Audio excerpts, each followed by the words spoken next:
cities. By His Excellency Benjamin Netanyahu, Prime Minister of the State of Israel. It is not only Israel Prime Minister Benjamin Netanyahu's voice from the United Nations that seeks the release of the remaining hostages at the Gaza Strip. Using huge loudspeakers, Israel's leader hoped to be heard by the remaining hostages of the terrorist Hamas.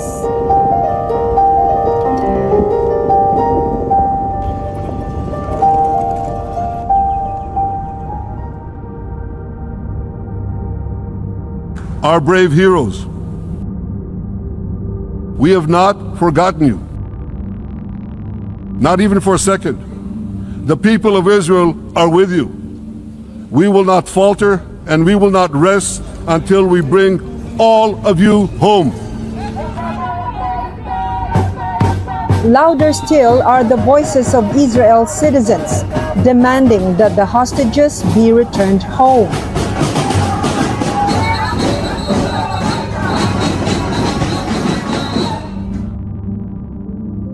Survivors Dani Majner and Mazal Tazazo, whose loved ones were brutally killed at the October 7, 2023 barbaric Hamas attack, likewise cried foul over the continued detention of the hostages in Gaza.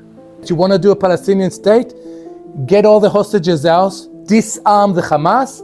Now we can talk about a Palestinian state. And I will, maybe my personal views, go back to saying that, yeah, there could be coexistence. At the moment, no coexistence.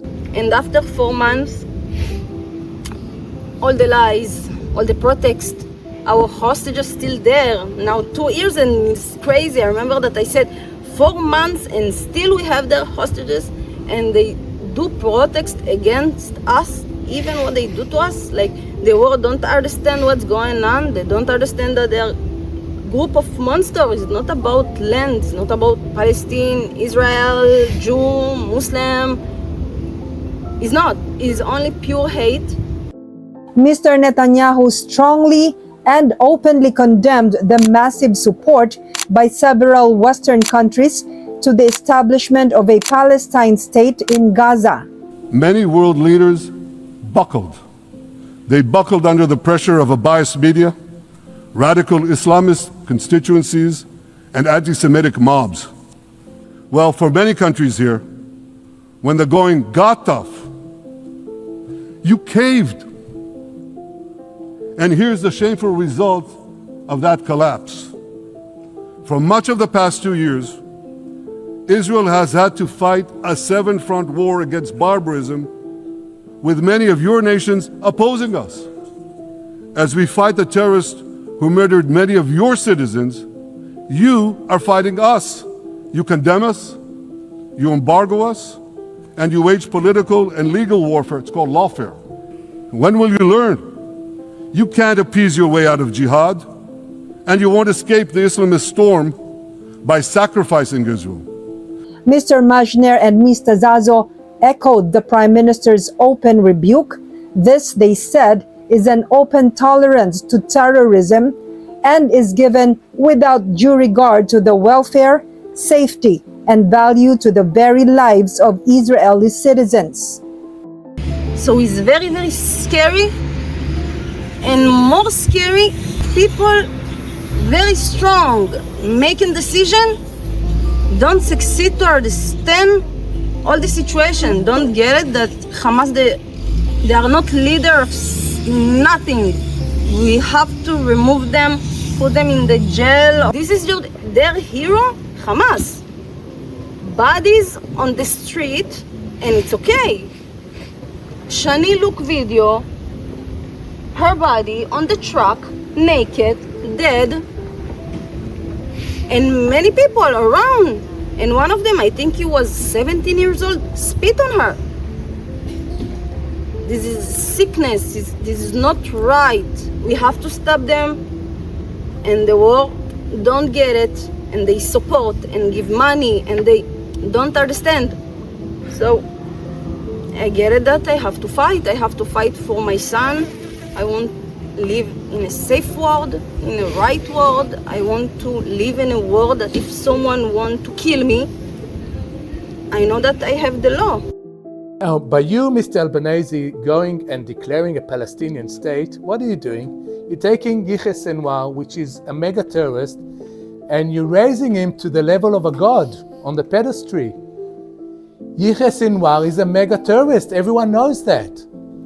Now, what you're giving the Hamas a prize by saying, okay, what kind of state will it be? Who's going to rule it? Is it going to have their own army? Their own currency, their own politicians?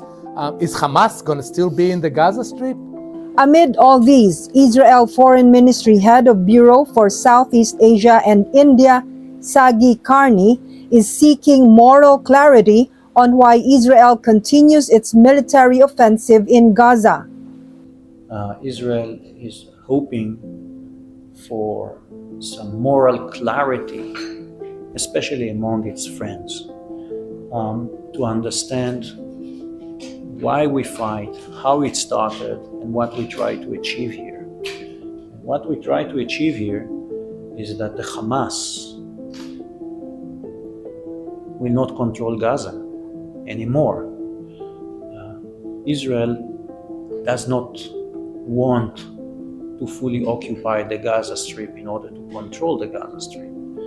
Hamas is an Islamofascist jihadist organization that don't want to recognize Israel, does not want to recognize the right of Jews to live in Israel. It is also an organization that by its ideology and covenant is not willing to renounce terrorism. While a host of countries have voted in favor of establishing a Palestinian state as a solution to the ongoing war in Gaza at the United Nations, this vote, according to other state leaders and Israel supporters, does not guarantee that another October 7, 2023 attack will not happen to Israel again. A late-breaking online news, however, features Mr. Netanyahu as saying the release of all the remaining 48 living hostages are expected and that Hamas will put their arms down and Gaza Strip will be demilitarized.